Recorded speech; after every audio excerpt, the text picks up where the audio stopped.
Welcome students. Can fam channel वाले Dilip sir फिर आपके सामने उपस्थित हैं। सबसे पहले स्टूडेंट्स चैनल को फटाफट सब्सक्राइब कर लीजिए। आज हम लोग वीडियो लेक्चर नंबर 4 में डाल्टन्स एटॉमिक थ्योरी के बारे में डिस्कस करेंगे। इसके पीछे की कहानी है, बहुत सारे साइंटिस्ट मैटर के कंपोजिशन के बारे में खोज करने के लिए लगे हुए थे। मैटर किस चीज से बना हुआ है, क्या उसका बिल्डिंग ब्लॉक है। तो उसमें जो महत्वपूर्ण साइंटिस्ट हैं, चूंकि पहले ऋषि मुनि हम लोग बोला करते थे, उसमें जो सबसे महत्वपूर्ण योगदान था हमारा इंडियन जो फिलोसोफर थे वो थे कनाद, और ग्रीक फिलोसोफर थे डेमोक्रिटस। तो इन दोनों का विशेष योगदान था। ये करीब करीब 400 बीसी के आसपास इन्होंने एटम के कॉन्सेप्ट के बारे में इन्होंने पहले ही दे रखा था। इन्होंने कहा था कोई भी पदार्थ सबसे जो स्मॉलेस्ट पार्टिकल है, जिसे इन्होंने नाम दिया था कण, तो उससे बना हुआ है। और परमाणु का इस्तेमाल इन्होंने सबसे पहले किया था। परमाणु मतलब ultimate particle of the matter, पदार्थ का सबसे छोटा कण, जिसे परमाणु कहा गया। उसी तरह से डेमोक्रिटस ने मैटर के सबसे छोटे कण को एटम कहा। एटम एक ग्रीक वर्ड है जहां पे ए का मतलब होता है नॉट और टॉम का मतलब होता है डिविजिबल, जिसे तोड़ा नहीं जा सकता है। मतलब मैटर का ये अल्टीमेट पार्टिकल है। मान लीजिए ये है, इसको तोड़ते तोड़ते एक ऐसा अल्टीमेट पार्टिकल पे जाएंगे जहां पे नहीं टूटेगा। That was called atom. तो ये एटम का कॉन्सेप्ट तो बहुत पहले से है। डाल्टन साहब ने इसी थ्योरी को थोड़ा मॉडर्नाइज करके इन्होंने एटॉमिक थ्योरी प्रस्तुत किया। कारण ये था कि इनके कॉन्सेप्ट की मान्यता उस समय नहीं मिल पाई, चूंकि कोई साइंटिफिक प्रूफ नहीं हो पाया। परंतु इनके कॉन्सेप्ट को बॉयल साहब ने अपने बुक में लिखा। उनका बुक है द सेप्टिकल काइनिस्ट। इस बुक में इन्होंने एटम के बारे में, परमाणु के बारे में जिक्र किया है। न्यूटन साहब ने भी अपने बुक में इसे जिक्र किया। उनका बुक का नाम था प्रिंसिपिया। तो इस तरह से एक कॉन्सेप्ट चल रहा था, परंतु ये पूरी तरह से इसकी मान्यता नहीं मिल पा रही थी। पहले के क्लास में हम लोगों ने देखा लॉज ऑफ केमिकल कॉम्बिनेशन। तो कमोबेश उसी को इस थ्योरी में पुट किया गया और एक आध पॉइंट इन्होंने अपने तरफ से जोड़ा, जिसे हम देखते हैं इस थ्योरी में इन्होंने क्या क्या दिया है। सबसे पहला जो इन्होंने वही बात लिखा है फर्स्ट, कि matter is made up of small individual particles called atoms. तो थ्योरी नंबर 1 में देखते हैं, matter is made up of very small indivisible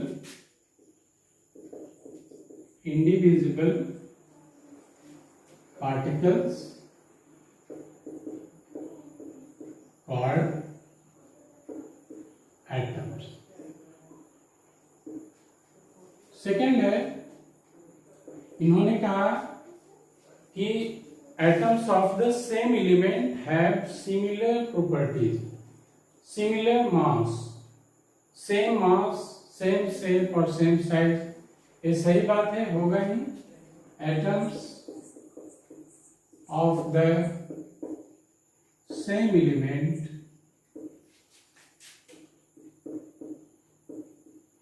have same mass, shape and size। ये होना ही है क्योंकि सेम एलिमेंट है एंड सेम प्रॉपर्टीज हो गया। उसी तरह से atoms of different element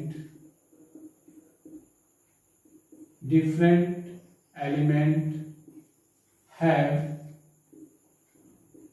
different properties। ये भी उन्होंने कहा, ये होगा ही क्योंकि डिफरेंट एलिमेंट है, हैव डिफरेंट प्रॉपर्टी। परंतु इस बात को इन्होंने एक्सप्लेन नहीं कर पाया था, जो हम लोग इनके लिमिटेशन में देखेंगे। नेक्स्ट इन्होंने कहा कि एटम कंबाइन करके, अब लॉ ऑफ केमिकल कॉम्बिनेशन के और जो 3 पार्ट है इसको इन्होंने मेंशन किया। इन्होंने कहा atoms combine to form compound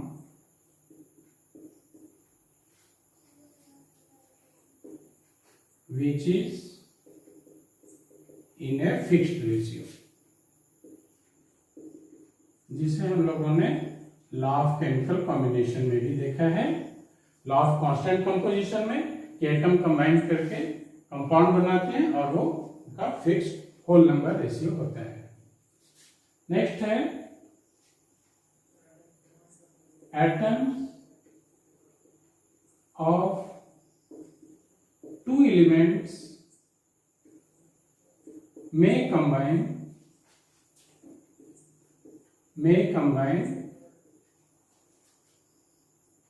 to form, atoms of 2 elements may combine to form more than 2 compounds in different ratio,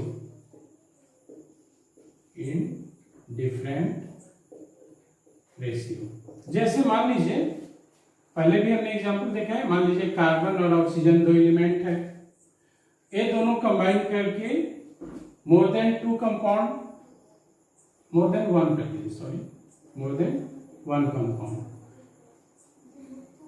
तो 2 या 2 से ज्यादा भी हो सकता है। CO है, CO2 लेते हैं, मान लीजिए 2 कंपाउंड है, तो इसमें रेशियो क्या हो गया, 1:1 का हो गया, इसमें रेशियो हो गया 1:2 का। तो डिफरेंट रेशियो इनका इस कंपाउंड में एटम्स का होता है। नाउ द नेक्स्ट है, इन्होंने कहा atoms can neither be created nor be destroyed during a chemical reaction। Atom न तो क्रिएट हो सकता है और न ही डिस्ट्रॉय हो सकता है। During a chemical reaction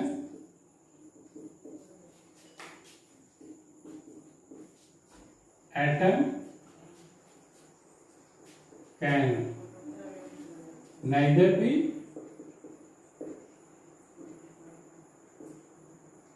created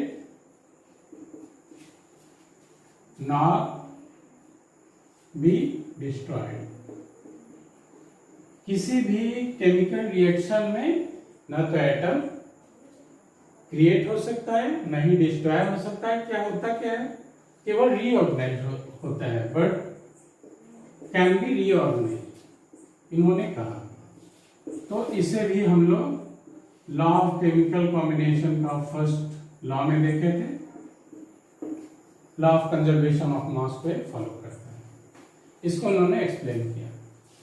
7 number जो है वो है एक बहुत महत्वपूर्ण पॉइंट इन्होंने कहा, जिसके कारण आज भी हम डाल्टन्स का एटॉमिक थ्योरी को कैरी ऑन कर रहे हैं, पढ़ रहे हैं। इन्होंने सबसे इंपॉर्टेंट बात कही कि एटम्स जनरली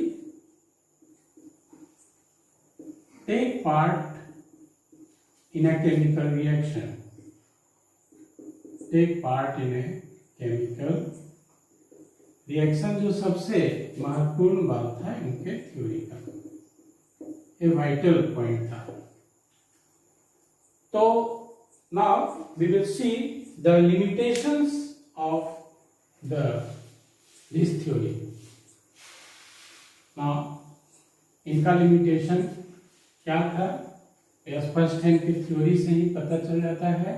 सबसे पहला इन्होंने जो कहा कि matter is made up of a very small particle called atoms, वो पहला ड्रॉबैक है जिसमें इन्होंने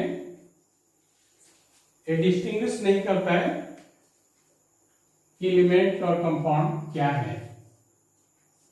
लिमिटेशंस मीन्स त्रुटियां। फर्स्ट है he could not distinguished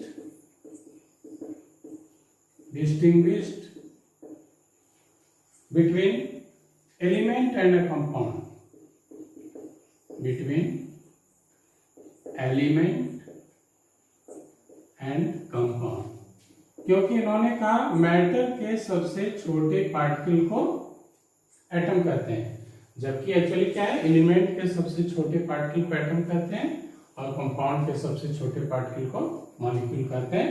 but उन्होंने वहां पे स्पष्ट नहीं किया।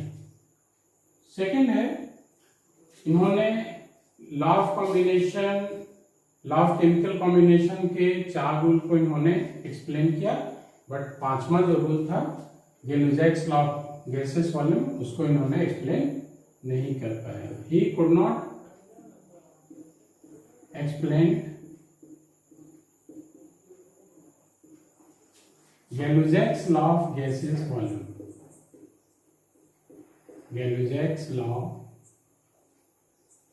of gaseous volume।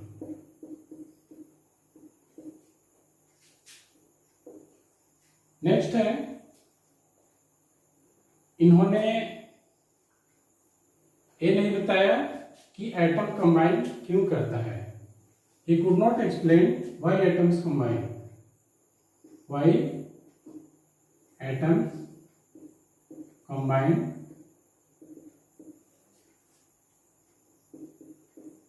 could not be explained।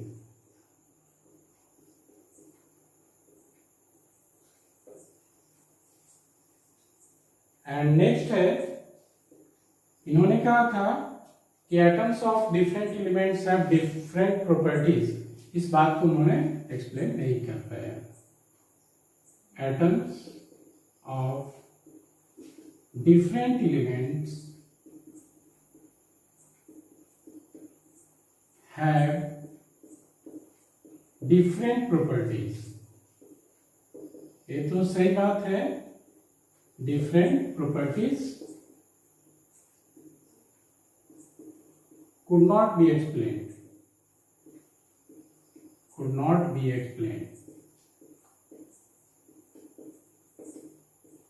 लेकिन बाद में डिफरेंट एलिमेंट जिनका मास नंबर सेम है, जिसे आइसोबार्स कहते हैं, तो इन्होंने कहा था कि डिफरेंट एलिमेंट के एटम का मास भी डिफरेंट होगा, परंतु जब आइसोबार का डिस्कवरी हुआ तो उसमें पाया गया कि उनका मास सेम था। इस बात को इन्होंने एक्सप्लेन नहीं कर पाया। एंड नेक्स्ट जो है वो है कि मान लीजिए कि कोई भी सब्सटेंस सॉलिड स्टेट में है या लिक्विड स्टेट में है या गैसेस स्टेट में है, तो उसमें ऐसा क्यों होता है, उसमें नेचर ऑफ बाइंडिंग फोर्सेस क्या है, कौन से फोर्स की प्रकृति, उसमें किस तरह का फोर्स है, इस बात को उन्होंने एक्सप्लेन नहीं कर पाया। He could not explain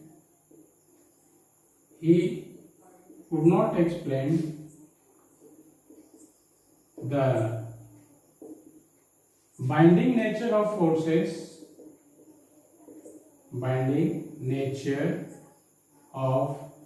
forces,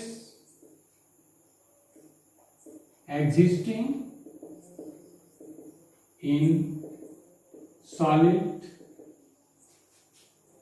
liquid और गैसेस, इस बात को उन्होंने एक्सप्लेन नहीं कर पाया। So students, these are some limitations. Now in the next video class we will discuss about the atomic mass, molecular mass, Avogadro's hypothesis and some other topics. तब तक के लिए बाय स्टूडेंट्स।